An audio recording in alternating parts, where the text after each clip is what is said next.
Sejam todos bem-vindos aos Arquivos Lendários, onde desbravamos os encantos da mitologia, folclore e lendas.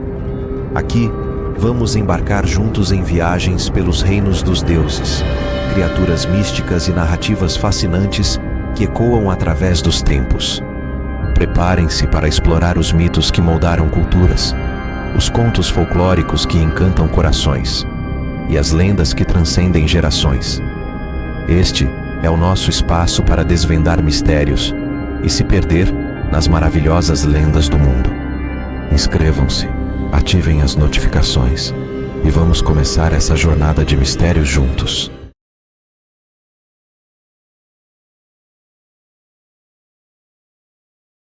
Quando exploramos a demonologia e as diversas entidades que permeiam várias religiões, uma figura feminina se destaca, cujo nome, mais do que qualquer outro, transcendeu inúmeras culturas, até os dias atuais. Essa figura continua a aparecer regularmente como personagem em diversas manifestações da cultura popular, e esse nome é Lilith. A descrição mais prevalente de Lilith a retrata como um demônio noturno, intrinsecamente sedutor e sexual, mas também letal. Como se isso não fosse o bastante, ela aguarda nas sombras para roubar bebês e crianças pequenas. Esse conceito pode ser rastreado até a antiga Mesopotâmia. Houve uma entidade conhecida como Lamastu, a filha do deus do céu Anum. Para alguns, ela era considerada uma deusa maligna. Para outros, um demônio. Lamastu era descrita como um monstro que assombrava as mulheres durante o parto, roubando seus filhos e drenando seu sangue e medula, apenas para devorar os ossos remanescentes.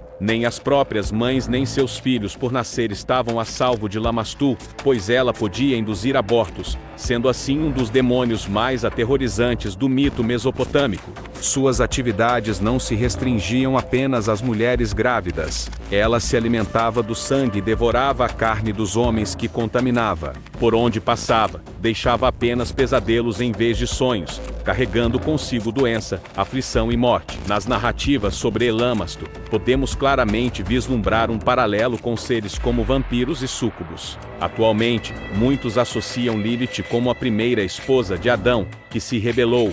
Posteriormente, foi substituída por Eva. Essa concepção tem suas raízes no livro de Gênesis, o primeiro livro, presente tanto na Bíblia hebraica quanto no Antigo Testamento, conhecido como Gênesis, oferece detalhes sobre a criação do universo e de tudo que o compõe. Ele relata que Deus, em sua obra, concebeu os céus, a terra, a vegetação e os animais, culminando com a criação da humanidade. A sua própria imagem, destinada a governar sobre a totalidade de sua criação. É crucial observar que Gênesis 1 enfatiza que Deus criou o homem e a mulher simultaneamente.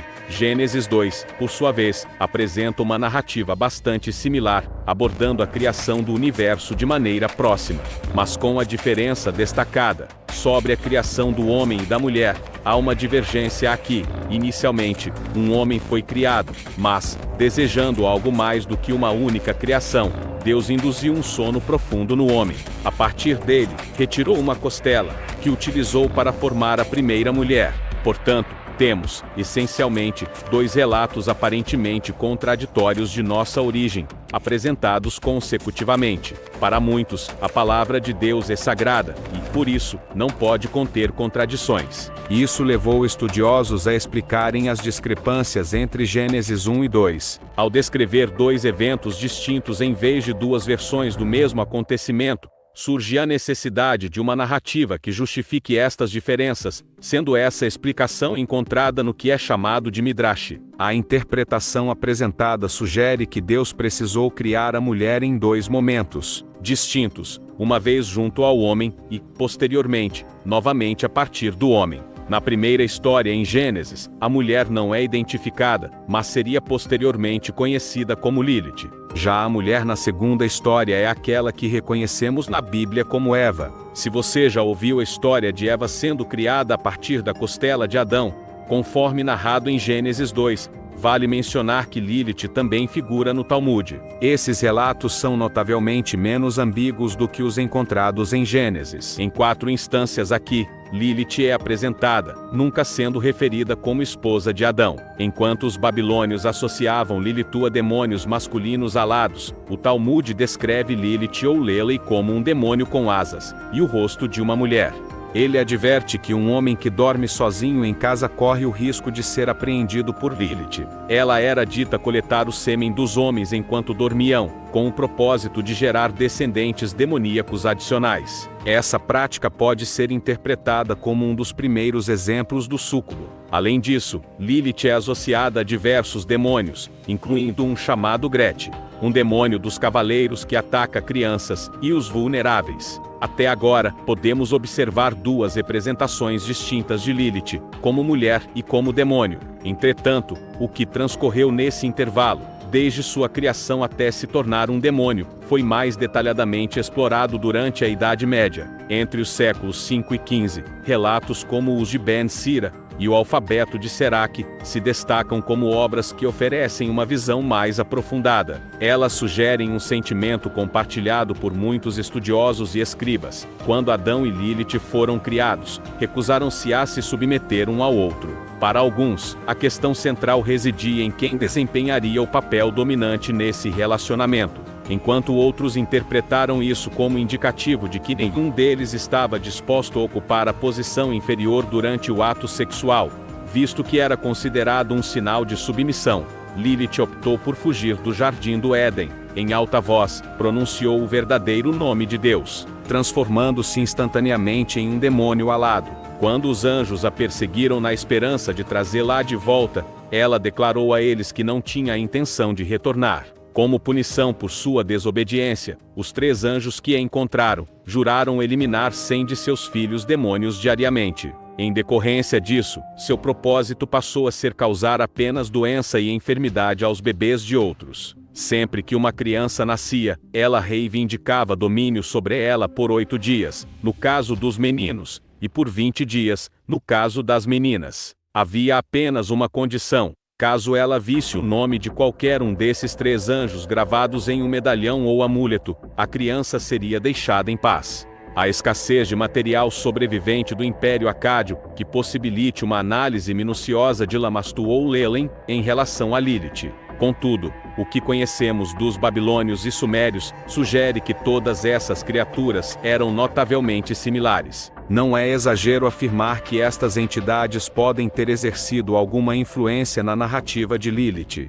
A falta de informações sobre sua origem é compensada pelo quão popular foi sua história. A Idade Média se destacou como um período ímpar, marcado por inúmeras narrativas e interpretações de Lilith.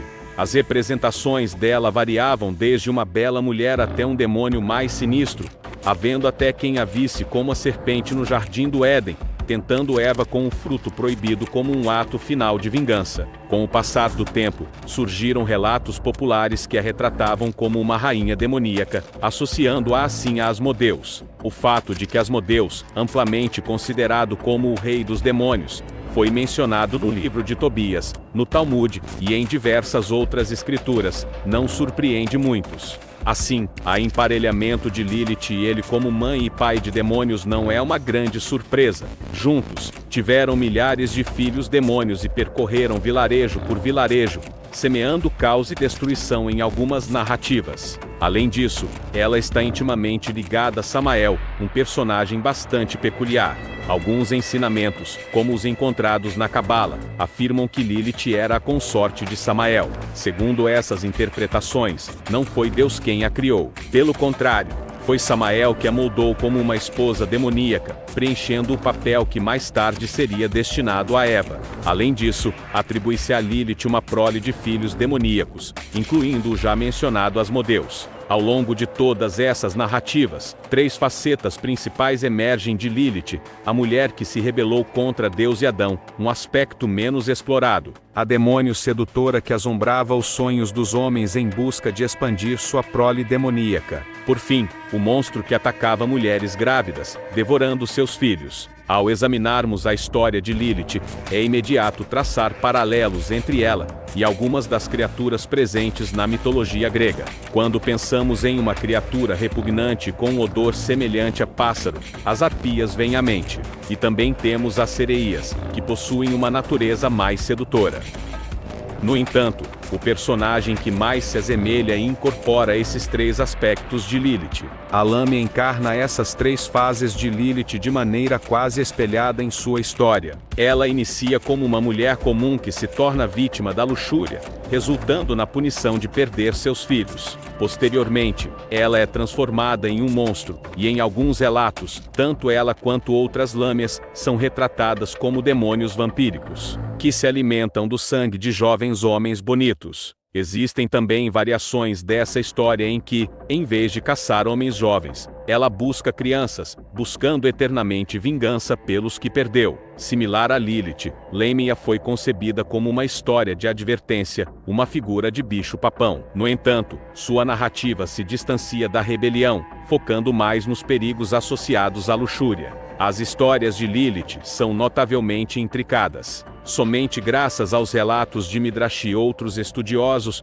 podemos estabelecer uma conexão entre o demônio e a esposa de Adão. Contudo, essa complexidade não comprometeu sua representação na cultura popular, onde encontramos referências em livros, filmes e jogos que permanecem na memória. Lilith possui uma narrativa fascinante, independentemente da complexidade e costura das referências originais. Seja interpretada como uma queda da graça ou uma rebelião, o conceito é notavelmente universal, e é por isso que ela é referenciada com tanta frequência até hoje. Talvez essa persistência também esteja relacionada à interseção do ocultismo e da fantasia moderna, caminhando de mãos dadas. Compartilhe nos comentários o que você pensa sobre ela.